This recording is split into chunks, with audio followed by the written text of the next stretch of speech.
बिस्मिल्लाहिर्रहमानिर्रहीम। इस video lecture के अंदर जो टॉपिक हम डिस्कस कर रहे हैं which is a duality in linear programming problem. So basically किसी भी लीनियर प्रोग्रामिंग मॉडल को हम दो फॉर्म के अंदर जो है वो लिख सकते हैं। One is called as a primal linear programming model, another is called as a dual linear programming model. So basically दोनों एक दूसरे के ऑल्टरनेटिव वे हैं एक ही चीज को देखने के। सो आपका जो ओरिजिनल लीनियर प्रोग्रामिंग मॉडल होता है जो अभी तक हम सॉल्व करते आए हैं, जिसको हम कहते हैं primal linear programming form model. So obviously जो इसका ऑल्टरनेटिव फॉर्म है that is a dual linear programming problem, और दोनों का आपस में इनवर्स रिलेशनशिप है। इनवर्स से मुराद ये है कि लाइक अगर प्राइमल जो है वो आपका मैक्सिमाइजेशन लीनियर प्रोग्रामिंग मॉडल होगा तो ड्यूल में वो मिनिमाइजेशन का हो जाएगा। सो इस वीडियो लेक्चर के अंदर हम ये देख रहे होंगे कि बेसिकली कभी भी जो हमारे पास जो नॉर्मल लीनियर प्रोग्रामिंग मॉडल जिसको हम प्राइमल लीनियर प्रोग्रामिंग मॉडल कहते हैं, अगर मुझे उसको ड्यूल फॉर्म में कन्वर्ट करना हो तो वो मैं कैसे कर सकता हूँ। सो उसको देखने के लिए हमारे पास जो है वो सबसे पहले जो हम डिस्कस कर रहे हैं that is basically we have these two forms of the linear programming form, जिसको एक को मैं कह रहा हूँ कि मेरे पास है जी normal linear programming problem, and other is we have a non linear programming problem. So ये हम किस बेसिस के ऊपर कह रहे हैं कि ये नॉर्मल है और किस बेसिस पे हम नॉन नॉर्मल कह रहे हैं। हम ये इस तरीके के बेसिस के ऊपर कैटेगराइज कर रहे हैं क्योंकि ताकि हम इजीली अपने प्राइमल मॉडल को ड्यूल के अंदर कन्वर्ट कर सकें। अगर आपके पास मैक्सिमाइजेशन केस का लीनियर प्रोग्रामिंग मॉडल है, ओके, सो मीन आपका ऑब्जेक्टिव फंक्शन मैक्सिमाइजेशन का है और तमाम की तमाम कंस्ट्रेंट्स लेस देन और इक्वल टू फॉर्म के अंदर हैं, तो हम कहेंगे it's a normal linear programming model. Similarly अगर आपके पास मिनिमाइजेशन का लीनियर प्रोग्रामिंग मॉडल केस है, okay, objective function minimisation case है और आपकी जो कंस्ट्रेंट्स है वो सारी की सारी ग्रेटर देन और इक्वल टू फॉर्म के अंदर हैं, तो देन हम कहेंगे it's a normal linear programming problem.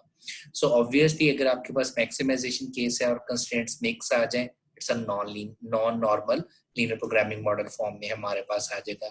इसी तरीके से अगर मिनिमाइजेशन केस और मिक्स ऑफ कंस्ट्रेंट्स आ जाए या कुछ लेस देन इनइक्वालिटीज हो, तो हम कहेंगे it's not a normal, it's a non normal form.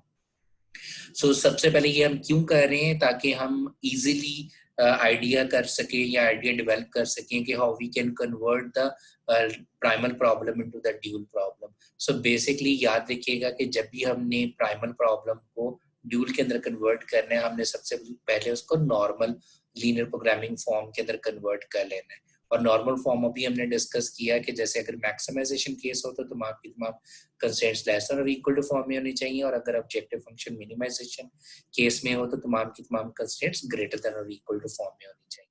Okay, अब किसी भी प्राइमल प्रॉब्लम को लीनियर प्रोग्रामिंग में कन्वर्ट करने के हमारे पास ये 8 स्टेप्स हैं। स्टेप नंबर 1 क्या है कि अगर प्राइमल प्रॉब्लम मैक्सिमाइजेशन केस है तो ड्यूल प्रॉब्लम क्या होगा, मिनिमाइजेशन केस। सो सिमिलरली अगर प्राइमल प्रॉब्लम मिनिमाइजेशन का है तो ड्यूल प्रॉब्लम क्या होगा, मैक्सिमाइजेशन फॉर्म का होगा। ओके, जैसे हमने पहले डिस्कस किया। इन स्टेप 2 आपके पास जो नंबर ऑफ डिसीजन वेरिएबल्स हैं in a dual that must be equal to the number of constraints in a primal problem। That is step number 2 कि हमें ये चेकआउट करना है कि जब हमने प्राइमल में से ड्यूल में कन्वर्ट किया, क्या number of decision variable in a dual are equal to the number of constraints in the primal. So step number 3 में जो आपकी क्वांटिटीज हैं which appear on the right hand side of the primal problem, so जो आपकी right hand side in a primal है that would be the objective function coefficients आपके पास बन जाएंगे in a dual। ठीक है जी। Similarly जो number of constraints in a dual and that must be equal to the number of variables in a primal। So these are basically the rules to convert the primal into the dual, जो कि हमें याद होने चाहिए। Similarly step number 5 में हम कह रहे हैं कि coefficient of variables in the primal problem must be on the आपके पास क्या आ जाएगा, from the left to right. So basically ये ट्रांसपोज फॉर्म के अंदर आ जाएगा। मीन जो कंस्ट्रेंट्स के कोफिशिएंट्स हैं in a primal problem, okay, like as we know that would be can be written as a matrix form. Again for example ये है A B C D, तो जब हम इसको ड्यूल में लिखेंगे तो हम इसका ट्रांसपोज लेके लिखेंगे, that would be equal to A C और बी डी। ओके, सो अभी हम जब इसको एग्जाम्पल भी देखते हैं वहां से आपको मजीद क्लियर हो जाएगा कि प्राइमल के अंदर जो ए मैट्रिक्स है ड्यूल के अंदर जाके वो ट्रांसपोज फॉर्म के अंदर लिखा जाएगा। नेक्स्ट हमारे पास क्या है कि अगर प्राइमल के अंदर जो कंस्ट्रेंट्स लेस देन और इक्वल टू है, जो ड्यूल में होगी वो ग्रेटर है, इसी तरीके से जो प्राइमल में ग्रेटर होगी तो ड्यूल में वो लेस देन और इक्वल टू होगी। And then we are saying that कि जो ऑब्जेक्टिव फंक्शन के कोएफिशिएंट प्राइमल प्रॉब्लम के अंदर है, ड्यूल में वो राइट हैंड साइड बन जाएंगे। And lastly the non negativity constraint जो कि लीनियर प्रोग्रामिंग की assumption होती है, वो ड्यूल प्रॉब्लम के ऊपर भी अप्लाई की जाएगी। मीन जो ड्यूल प्रॉब्लम के अंदर हमारे डिसीजन वेरिएबल्स बन रहे होंगे वही हमारे यहाँ पे क्या बन जाएंगे कि उनके ऊपर भी नॉन नेगेटिविटी रिस्ट्रिक्शन आएगी, that they must be greater than और equal to 0। So this is how it is look like. अगर हमारे पास एक मैक्सिमाइजेशन केस है, ओके, सो सबसे पहले हम देखें कि क्या ये नॉर्मल फॉर्म में है। Yes, it is in normal form, क्योंकि आपकी सारी की सारी कंस्ट्रेंट्स है वो less than equal to form में है। तो जो अब आपका रिलेशनशिप क्या है प्राइमल और ड्यूल का आपस में, कि जो प्राइमल के अंदर ऑब्जेक्टिव फंक्शन के कोएफिशिएंट्स हैं, ड्यूल के अंदर वो उसके राइट हैंड साइड बन जाएंगे इन अ ट्रांसपोज फॉर्म के अंदर। ओके, सो सिमिलरली जो आपके पास प्राइमल की राइट हैंड साइड है वो ड्यूल के ऑब्जेक्टिव फंक्शंस के कोएफिशिएंट्स बन जाएंगे। एंड देन प्राइमल के अंदर अगर ऑब्जेक्टिव फंक्शन मैक्सिमाइजेशन केस का है तो ड्यूल के अंदर वो मिनिमाइजेशन केस का होगा। और प्लस जो कंस्ट्रेंट्स के कोएफिशिएंट्स हैं, जैसे मैंने को पहले बताया कि इनका ट्रांसपोज फॉर्म के अंदर वो लिखे जा रहे होंगे। ओके, सो बेसिकली हम क्या कर देते हैं, हम ये कर देते हैं कि प्राइमल की एवरी कंस्ट्रेंट को ड्यूल का एक वेरिएबल बना देते हैं। So this constraint is equal to the dual variable y1, this is equal to dual variable y2, right. So अगर हमारे पास ये लेट्स से कि ये लेबर आ रहे हैं और ये मटेरियल की अवेलेबिलिटी है, मटेरियल इन केजी है, तो हम ये कह सकते हैं कि दैट इज बेसिकली वाई जो इंडिकेट कर रहा है वो पर लेबर आर जो उसकी इस्तेमाल की बात कर रहा है कि हम कितना लेबर आउट ऑफ द 16 जो है वो यूज कर पा रहे हैं। ओके, सो बेसिकली ये रिसोर्सेज को इंडिकेट कर रहा है। सो 16 इंटू y1 आ जाएगा, इसी तरीके से 16 इंटू y2 आपके पास आ जाएगा ड्यूल का ऑब्जेक्टिव फंक्शन। यहाँ पे मैक्सिमाइज था तो मिनिमाइज हो गया, और इसका हमने क्या कर देना, ट्रांसपोज लेके राइट हैंड साइड कर देना है, इसका ट्रांसपोज लेके इसका ऑब्जेक्टिव फंक्शन बना देना है। और साथ में हम यहाँ पे कह रहे हैं कि इनके जो कोएफिशिएंट्स होंगे वो आपके ट्रांसपोज लेने के बाद ऑब्जेक्टिव जो ड्यूल के अंदर आपके पास कंस्ट्रेंट्स हैं उनके कोएफिशिएंट्स बन जाएंगे। इसी तरीके से इनके ट्रांसपोज लेके हम इधर कर देंगे और इन then non negativity restrictions as it is आ जाएंगी। सो यहाँ पे बॉटम में मैं आपको ये शो करने की कोशिश कर रहा हूँ, that means I have written as primal on the left side, dual on the right hand side. So ये मैट्रिक्स फॉर्म के अंदर हमने नोटेशंस शो की हुई है कि आपके पास x अगर एक कॉलम वेक्टर है, c हमारे पास एक मैट्रिक्स है, ठीक है, और ये ट्रांसपोज फॉर्म के अंदर ऑब्वियसली लिखा गया है। तो जब ये हम इससे ड्यूल में कन्वर्ट करेंगे तो ये इसको हम इसका अगेन ट्रांसपोज लेके तो ये सिंपल सी रह जाएगा, तो इसका राइट हैंड साइड बन जाएगा। सो इन अदर सेंस जैसे हमने ऊपर देखा था कि जो ऑब्जेक्टिव फंक्शन के कोएफिशिएंट है वो ड्यूल के अंदर उसके राइट हैंड साइड बन जाते हैं। सिमिलरली इसके जो कोएफिशिएंट्स हैं वो इसके ट्रांसपोज फॉर्म के अंदर y के वेरिएबल्स बन जाते हैं। So every constraints over here in a primal would be equal to the dual variable. Okay, so जैसे हमने पहले डिस्कस किया। सिमिलरली अगर मिनिमाइजेशन केस है तो वो मैक्सिमाइजेशन फॉर्म में आ जाएगा। सो अभी हमने जस्ट इसको ग्राफिकली और स्टेप्स नोट डाउन कर लिए। लेट्स डू सम प्रैक्टिस कि अगर हमारे पास जो है अगर ये ड्यूल प्राइमल प्रॉब्लम है और मुझे इसको ड्यूल में कन्वर्ट करना है, सो स्टेप नंबर 1 हम क्या करते हैं, अगर ये मैक्सिमाइजेशन केस है तो ड्यूल मिनिमाइज होगा। ओके, उसके बाद हमारे पास क्या होता है कि इसके जो ऑब्जेक्टिव फंक्शन है, so this would be equal to y1, this would be equal to y2। So ये क्या आ जाएगा, 16y1 plus 16y2 would be the objective function. Okay, और हमारे पास जो फर्स्ट जो कंस्ट्रेंट्स बन रही होगी वो क्या आ जाएगी, 2 into y1 plus 4 into y2 must be greater than or equal to the coefficient of the first decision variable in the primal. That is basically कि हम इसका ट्रांसपोज लेके राइट हैंड साइड बना रहे हैं। सिमिलरली ये क्या आ जाएगा, 3y1 plus 2y2 must be greater than or equal to 4 and y1 plus y1 and y2 must be greater than or equal to 0. Okay, so this is the maximization case. Similarly, we have taken the another example of maximization. So यहाँ पे हमारे पास क्या आ जाएगा कि आपके पास dual variable आ जाएंगे y1, y2, y3, right. और हमारे पास जो ड्यूल प्रॉब्लम आ जाएगा अगेन मैक्सिमाइजेशन है तो मिनिमाइजेशन हो जाएगा, और आपका ऑब्जेक्टिव फंक्शन क्या बन जाएगा, 50y1 plus 53y1 plus 19y2 plus 11y3. So that would be your objective function in a dual. subject to we have a constraint, so that is 6y1 plus 5y2 plus 2y3 must be greater than or equal to 30. That is our first constraint. Similarly, the second constraint would be equal to 3y1 plus 3y2 plus 4y3 must be greater than or equal to 35, and so on. Similarly for the third. And make sure कि आपके पास जितनी यहाँ पे number of constraints होनी चाहिए उतने number of decision variables यहाँ पे होने चाहिए, ठीक है। सो ये अपने याद रखना है। सो राइट नो नॉर्मल फॉर्म के अंदर यूजुअली आप कभी भी जो है वो ऐसी सिचुएशन से कैटर नहीं कर रहे होगे कि इधर जितने वेरिएबल्स होंगे उतनी कंस्ट्रेंट्स इधर ना बन रही हो, but in a non normal form जब हम आगे जाकर डिस्कस करेंगे तो वहां पे हमें इस सिचुएशन को ज्यादा केयरफुली ऑब्जर्व करना पड़ेगा। But right now as you can see that कि ये मैक्सिमाइजेशन है तो मिनिमाइजेशन जितनी कंस्ट्रेंट्स इतने हैं उतने नंबर ऑफ वेरिएबल्स इतने हैं, और एंड वाइस वर्सा सिमिलरली जितने नंबर ऑफ वेरिएबल्स इतने उतनी नंबर ऑफ कंस्ट्रेंट्स इधर है। Okay, so similarly I have taken another example of minimisation. Normal form है तमाम की तमाम ग्रेटर है, तो हम इसको सिमिलर इस वे के अंदर कन्वर्ट कर सकते हैं into the maximisation case. So as you can see that कि यहाँ पे एक चीज याद रखिएगा, जब हम नंबर ऑफ कंस्ट्रेंट्स ले रहे होंगे तो आपने नॉन नेगेटिविटी को नहीं लेना। सो यहाँ पे नंबर ऑफ कंस्ट्रेंट्स कितने हैं, दैट इज 3। सो यहाँ पे नंबर ऑफ वेरिएबल्स कितने होने चाहिए, 3, as you can see that. Similarly number of decision variable यहाँ पे कितने हैं, 2, तो यहाँ पे नंबर ऑफ कंस्ट्रेंट्स कितने होने चाहिए, 2 ही है। Okay, so again minimisation case है तो मैक्सिमाइजेशन, तो ये क्या आ जाएगा 160y1 okay 60y2 plus 80y3 okay that would be your objective function, और कंस्ट्रेंट क्या आ जाएगा 4y1 plus 3y2 plus 8y3 must be greater than must be less than or equal to 40 because maximization case है। So as you can see कि हमने देख लिया कि अगर हमारे पास नॉर्मल फॉर्म के अंदर प्राइमल प्रॉब्लम है, सो नॉर्मल फॉर्म को हम कैसे डिफाइन कर रहे हैं कि अगर ऑब्जेक्टिव फंक्शन मैक्सिमाइजेशन है तो तमाम की तमाम कंस्ट्रेंट्स जो है वो लेस देन और इक्वल होनी चाहिए, और अगर मिनिमाइजेशन है तो तमाम की तमाम ग्रेटर देन है। तो अगर ऐसी सिचुएशन हो तो how we can convert the primal problem to the dual. अब हम आ जाते हैं जिसको हम कहते हैं non normal linear programming form.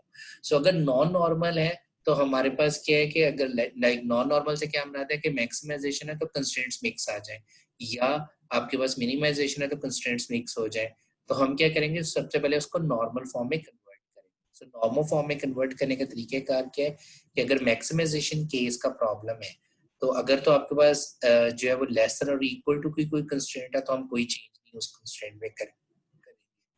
But अगर आपके पास कोई कंस्ट्रेंट ग्रेटर देन और इक्वल टू है तो हम दोनों साइड पे -1 से मल्टीप्लाई कर देंगे। तो -1 से जब मल्टीप्लाई करोगे तो ऑटोमेटिकली जो कंस्ट्रेंट्स है वो लेस देन और इक्वल टू फॉर्म में आ जाएगी। इसी तरीके से अगर आपके पास कंस्ट्रेंट इक्वालिटी फॉर्म में है तो हम एक दफा उसको ग्रेटर देन फॉर्म में लिख लेंगे और एक दफा उसको लेस देन फॉर्म में लिख देंगे। सो बेसिकली इक्वालिटी की एक कंस्ट्रेंट 2 दफा लिखी जाएगी with respect to greater than और equal to, with respect to less than और इक्वल टू।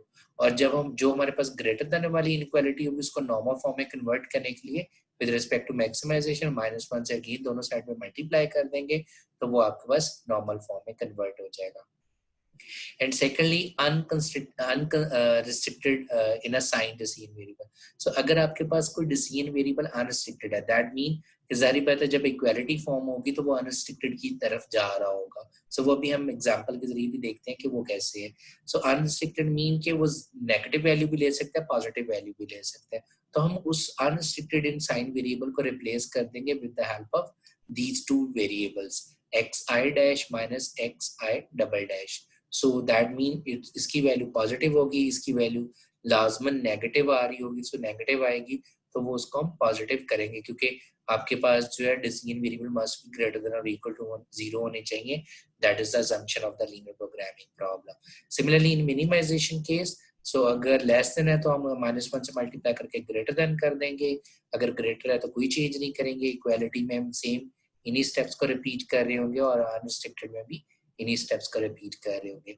सो वंस कि हमने नॉन नॉर्मल फॉर्म को नॉर्मल फॉर्म में कन्वर्ट कर लिया, सो उसके बाद सेम वही स्टेप्स हैं जो हम पीछे डिस्कस करके आए।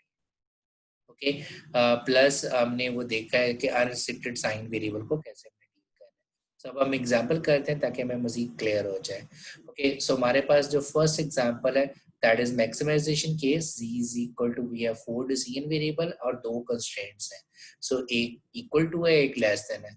तो दैट मीन हमारी सेकंड कंस्ट्रेंट के अंदर तो कोई चेंज नहीं आएगा जब हम इस नॉन नॉर्मल फॉर्म को नॉर्मल में कन्वर्ट कर रहे होंगे, लेकिन फर्स्ट कंस्ट्रेंट के अंदर चेंज आ जाएगा क्योंकि हमने इसको सब नॉर्मल फॉर्म में कन्वर्ट करने के लिए हम क्या करेंगे, सबसे पहले इस इक्वालिटी को एक दफा लेस देन और इक्वल टू फॉर्म में और एक दफा ग्रेटर देन और इक्वल टू फॉर्म में हमने लिख लेना है। So obviously again maximisation case है तो लेस देन और इक्वल टू वाली फॉर्म जो है वो एज इट इज रहेगी, जो ग्रेटर वाली है उसकी दोनों तरफ -1 से मल्टीप्लाई कर दिया, we will get this one. So अब हमारे पास जो नॉर्मल फॉर्म बन गया that is this one. So maximization same objective function आ गया, ये कंस्ट्रेंट एज इट इज आ गई और यहाँ पे हमने लेस देन एक दफा लिख लिया और एक दफा -1 से मल्टीप्लाई करके जो ग्रेटर देन थी इसको नॉर्मल कर लिया। So now we have get the normal form. अब हम इसको कन्वर्ट कर सकते हैं into the dual. So again dual में जब हम कन्वर्ट करेंगे तो आपके पास क्या आ जाएगा कि सबसे पहले ये वाली कंस्ट्रेंट जो है वो y1 की इक्विवेलेंट है, ये वाली कंस्ट्रेंट y2 के इक्विवेलेंट है, ये वाली कंस्ट्रेंट y3 के इक्विवेलेंट है। जब हम इसको लिख रहे होंगे तो आपके पास क्या बन जाएगा, ये मैक्सिमाइजेशन है तो क्या आ जाएगा आपके पास मिनिमाइजेशन। ओके, और आपके पास जो फर्स्ट कंस्ट्रेंट बनेगी वो बनेगी 4y1। Okay, so let me right over here, so this would B 4y1 minus 4y2 for this one, plus 3y3 must be greater than or equal to first 6। Okay, so similarly हम इसके लिए लिख लेंगे, वो आ जाएगा 5y1 plus minus 5y2 plus 7y3 must be greater than or equal to 4। But अगर हम जब उस सिचुएशन के अंदर लिख रहे होंगे सो हमारे पास जो सिचुएशन बन रही होगी कि वो क्या हो जाएगा, आपके पास जो है again number of constraints primal में कितने हैं जी, हमारे पास जो है वो 2 है। ओके, 2 किस तरीके से, रिमेंबर दैट जब भी आपने नंबर ऑफ वेरिएबल्स और नंबर ऑफ कंस्ट्रेंट्स को देखना है तो आपने ओरिजिनल प्राइमल प्रॉब्लम और जो आपके पास फाइनल ड्यूल आया उसको देखना है। सो यहाँ पे नंबर ऑफ कंस्ट्रेंट्स कितनी है, 2 है, लेकिन यहाँ पे जब हम देख रहे थे, जब मैं इस शक्ल में बनाऊंगा तो मेरे पास जो नंबर ऑफ डिसीजन वेरिएबल बनेंगे वो 3 बनेंगे। तो दैट मीन जो y1 और y2 है इसकी एक वैल्यू पॉजिटिव है, एक वैल्यू नेगेटिव है। सो दैट मीन y1 और y2 अनरिस्ट्रिक्टेड इन साइन बन रहा है। सो अगर अनरिस्ट्रिक्टेड इन साइन बन रहा है तो हम इसको रिप्लेस कर देंगे विद y डैश के जरिए, ताकि हम क्या कर सकें कि जितनी नंबर ऑफ कंस्ट्रेंट्स इधर है उतने नंबर ऑफ डिसीजन वेरिएबल्स यहाँ पर ला सके। ओके, इस बेसिस के ऊपर जो हम क्या करेंगे कि आपके पास यहाँ जैसे यहाँ से 4 कॉमन आ जाएगा। ओके, तो क्या आ जाएगा y1 माइनस y2। ओके, तो इस y1 और y2 को हमने रिप्लेस कर दिया विद y डैश। सिमिलरली इस कंस्ट्रेंट के अंदर 5 कॉमन आ जाएगा इनटू y1 माइनस y2 और y1 माइनस y2 जो है उसकी जगह पे y डैश आ जाएगा। सिमिलरली यहाँ से 4 कॉमन आ जाएगा, 8 कॉमन आ जाएगा and then you would be able to write down this one. Okay, so जैसे हमने y1 और y माइनस y2 को रिप्लेस कर दिया y डैश के जरिए, सो अब आपका y3 तो जो है वो ग्रेटर देन और इक्वल टू है और y डैश जो है वो अनरिस्ट्रिक्टेड इन साइन हो जाएगा। रीजन इज y डैश की वैल्यू पॉजिटिव भी हो सकती है, नेगेटिव भी, as we can see that के y2 अगर y1 0 है तो y2 नेगेटिव है, तो इट मीन y डैश की वैल्यू नेगेटिव आएगी और अगर ये 0 है तो ये पॉजिटिव होगी। So that's why we can say that कि y dash unrestricted in sign है, it may have values positive, it may have value negative। Okay, so similarly take another example of this one। Similarly हम क्या करेंगे, सबसे पहले तो हम इस प्रॉब्लम को जो नॉन नॉर्मल फॉर्म है नॉर्मल फॉर्म में कन्वर्ट करने के लिए मैक्सिमाइजेशन केस है तो no change in this one, -1 से मल्टीप्लाई करेंगे we will get less than और इक्वल टू, इक्वल है तो एक दफा लेस देन और एक दफा ग्रेटर देन लिखेंगे। सो जो लेस वाली है वो एज इट इज आ जाएगी, जो ग्रेटर वाली है अगेन -1 से मल्टीप्लाई करेंगे, so we will get this one. Okay, अब हमारे पास नॉर्मल फॉर्म में आ गया। अब हम इसको जब ड्यूल में कन्वर्ट कर रहे हैं तो as you can see that this would be equal to y1, this would be equal to y2, y3, y4। Okay, और ये क्या आ जाएगा 2y1 minus 4y2 plus 2y3 minus 4y3 और ऑब्जेक्टिव फंक्शन में हमारे पास ये फर्स्ट कंस्ट्रेंट आ जाएगी, ये मैक्सिमाइजेशन है तो मिनिमाइजेशन आ जाएगा और यहाँ पे आपके पास क्या आ जाएगा, this would be equal to your objective function. Similarly second constraint यहाँ से बन जाएगी। As you can see that कि हमारे पास जो नंबर ऑफ जो कंस्ट्रेंट्स हैं वो यहाँ पे कितनी है 3, जबकि यहाँ पे नंबर ऑफ डिसीजन वेरिएबल कितने हैं 4। सो इक्वल नहीं है। सो अगेन इक्वल बनाने के लिए हम क्या कर रहे हैं, हमने यहाँ से जो है वो कॉमन ले लिया। सो यहाँ से 2 कॉमन आ रहा है तो y3 y4 जो y3 माइनस y4 है that would be equal to y dash. और यहाँ से 1 कॉमन आ जाएगा, सो y डैश की इक्विवेलेंट आ गया, so that mean y1 y2 जो है वो नॉन नेगेटिव होगा, जबकि y डैश अनरिस्ट्रिक्टेड साइन हो जाएगा। सो आई होप कि आपको जो है वो समझ आ गई है कि किस तरीके से हम प्राइमल प्रॉब्लम को ड्यूल में कन्वर्ट कर सकते हैं। सो इसमें इम्पॉर्टेंट चीज क्या है कि सबसे पहले नॉर्मल फॉर्म में कन्वर्ट कर ले एंड देन उसको हम जो है वो ड्यूल में कन्वर्ट कर सकते हैं। So they have the inverse relationship and secondly जितनी नंबर ऑफ कंस्ट्रेंट्स प्राइमल में है उतनी number of decision variable dual में होने चाहिए एंड वॉइस वर्सा, जितने number of decision variable dual में है उतनी नंबर ऑफ कंस्ट्रेंट्स प्राइमल में होनी चाहिए and make sure you are considering the original primal problem. Thank you so much. See you in the next video. So in the next video, we will say what is the relationship of the primal solution as well as the dual solution. Thank you.